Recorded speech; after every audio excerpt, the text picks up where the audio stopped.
Ask George is brought to you in association with International Cricket Tours. Now, ICT are dedicated specialists in taking supporters all over the world. Now, get in touch with their dedicated team and they can take you to the Caribbean, Pakistan, the Women's Ashes, New Zealand. Love cricket, love travel, choose International Cricket Tours.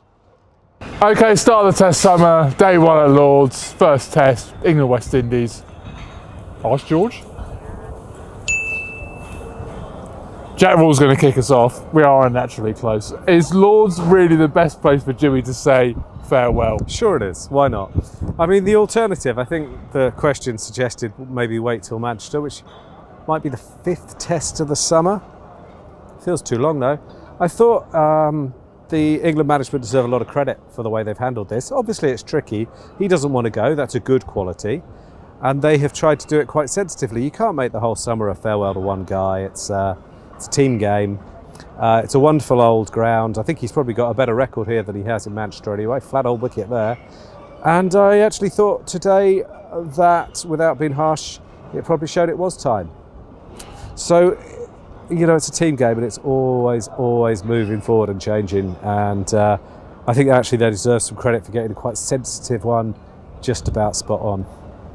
Nishan Sapkota asks, if England are moving on from Jimmy Anderson and preparing for an away Ashes, then why are they stuck with Chris Woakes? Well, I do think it's a legit question, and I don't think he's done his long-term selection prospects a whole lot of good today, but I think he's here as a transitional phase, isn't he? And if they had other options who could bat at 8, I think that's really crucial, they might well have taken them. But those other options would have been Jamie Overton at a push, who's injured, and Bryden Carse, who's suspended at present. I think Carse would have played. I think he would have played at 8.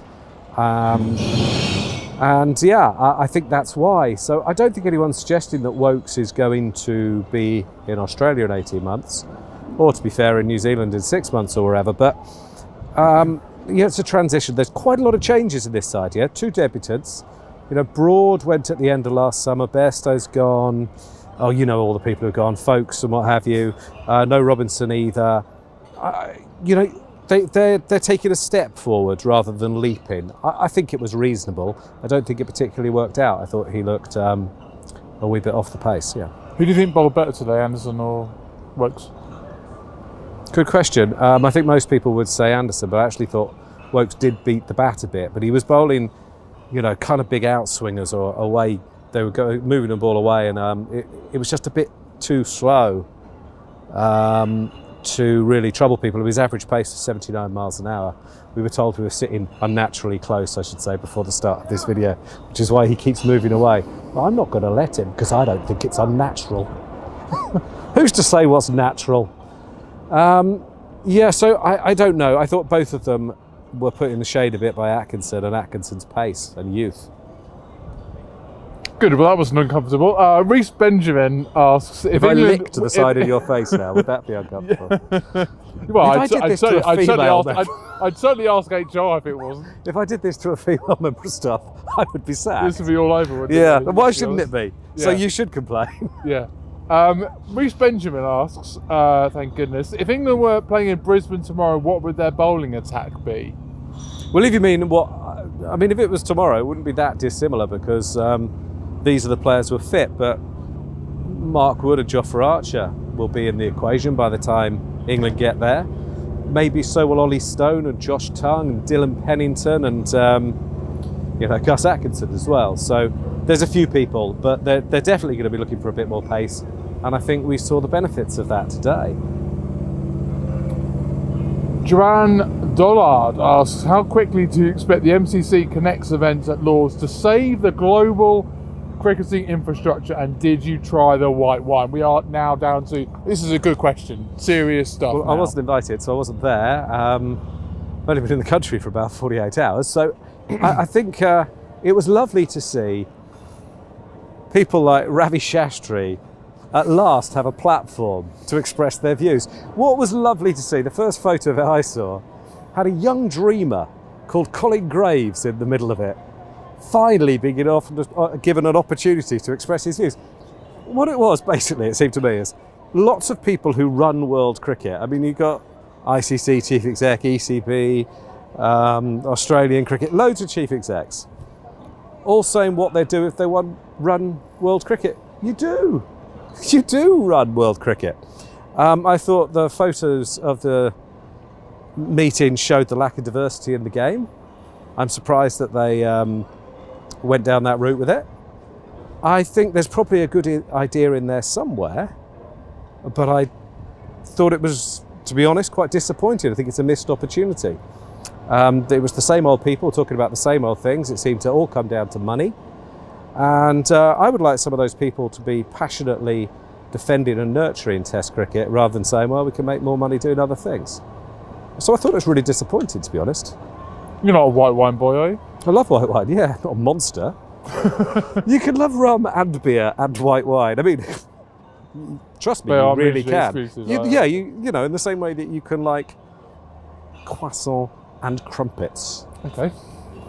It's very much an everyman expression, that, wasn't it? Once again, we're going to be interrupted by a question. Lev Parakan asks, predicting future careers is obviously a mug's game. Well, we do it for a living. And why, while only a certified fool would agree to take a bigger fool to Arsenal, how many Test wickets will Gus Atkinson take? I just want a number. 104. Let's move on. DigiVJ asks, George, how do you feel? Do you feel privileged to watch this England team? That's an interesting one, actually, because you would have watched them all the way back. Yeah, yes. I promise you, when you wake up in the morning and come to Lord's for your job, it's absolutely, it's a privilege. Whether you mean particularly this England team, I don't know. I've said many times today I don't feel like that. I promise you, I'll stop doing it. I honestly feel like that whenever I go into, the start of the county season, New Road or Kidderminster or Edgbaston or wherever I've been this year, Trent Bridge. It's a real joy. I don't feel I've ever worked a day in my life, and it's an absolute privilege, yeah.